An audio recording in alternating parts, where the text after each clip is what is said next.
Hi, my name is Clinton Ross, and I'm going to be discussing what it means to break in your reeds and share with you an effective way that I have found to break in reeds over my years of playing. Breaking in reeds is very much a personal preference thing. You know, everyone is different, so what works for me might not work for you as well. So I encourage you to try out this method, and you can make minor changes to it, change around some things, do things differently, and see really what works for you. This is just a basis that you can start from to figure out what way works the best for you. I know that the method that I'm going to share with you today is the one that works for me the best. So the first thing that you're going to need to break in your reeds is a container that will hold water securely.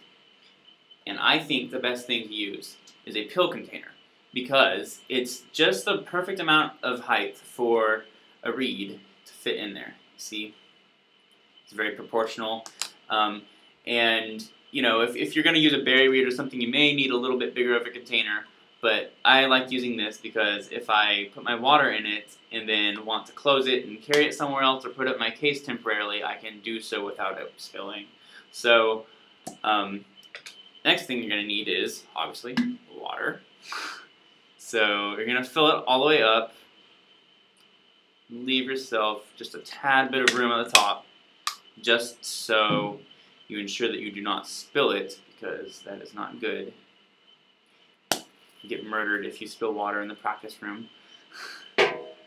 So you might be wondering why you actually need water to break in your reeds, because a lot of places will teach you to just put the reed in your mouth and soak it that way. Well, saliva is used, or I mean, the actual purpose of saliva is to break down your foods. So likewise, if you soak your reeds in your saliva, it's going to break down your reed. So that's why you want to use water. And another reason that this is super important for the first time that you expose a reed to moisture is the last time that reeds were exposed to moisture, they were probably over in France, where they were still on the ground as cane. So the way that you want to actually expose it to moisture for the first time again is to put your reed with the tip of it being the thinnest part going downwards into the bottle, just like that. Now you're going to let your reed sit in here until you see the back of the reed, or the butt of the reed, teehee, begin to soak up the moisture, and you will actually see the butt of the reed become wet. What the water is doing is actually going up through the fibers in the reed and going all the way up through it, like I said. And once you see the back of this reed become moist, then that is when you know that your reed is ready to play. Once you see that it has gotten a little bit moist, you might be able to see it here just a little bit. The back of that reed is actually getting wet, and I have not stuck that end in the water yet. Once you see it beginning to get wet, go ahead and turn it over and give the back end a dip as well. So each reed you do, you know, may take more or less time. It just depends on, you know, the fibers in the reed. Some reeds, I know, I'll drop it in instantly and the butt will become wet. Some reeds, you know, take a minute or two to have the water soak all the way through it.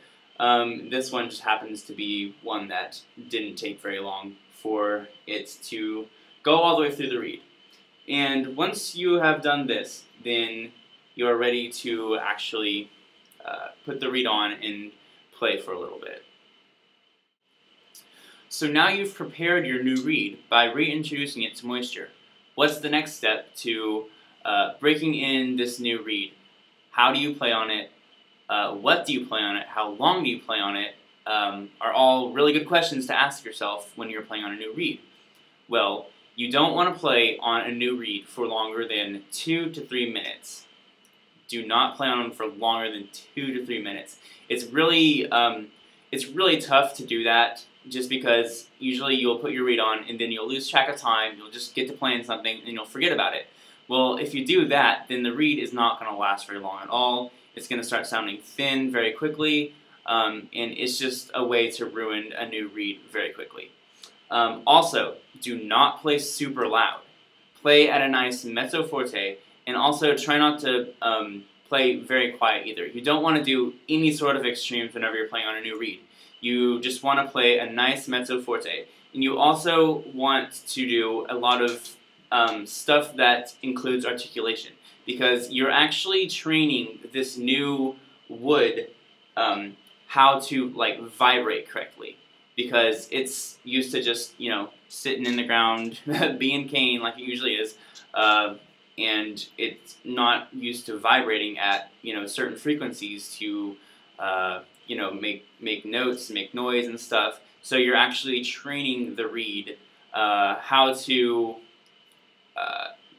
become used to and accommodated to vibrating and playing and stuff. And you'll want to take what I just said, that little bitty snippet of a practice session, the short amount of practice, the reserve dynamics, and the articulation, and you'll want to do that for about 4 to 5 days for each new reed. Because if you don't do this, like I said, your reeds aren't going to last very long. They're going to sound like trash, and then you're going to be very unhappy with your reeds. So that's about all I had to say for breaking in new reeds. I really encourage you to try this method and see how it works for you. Like I said, you can tweak this method and you know, change little aspects here and there just to see how it affects the reeds, see if it works any better for you. But this is just a really good, solid base to start on whenever you want to break in new reeds.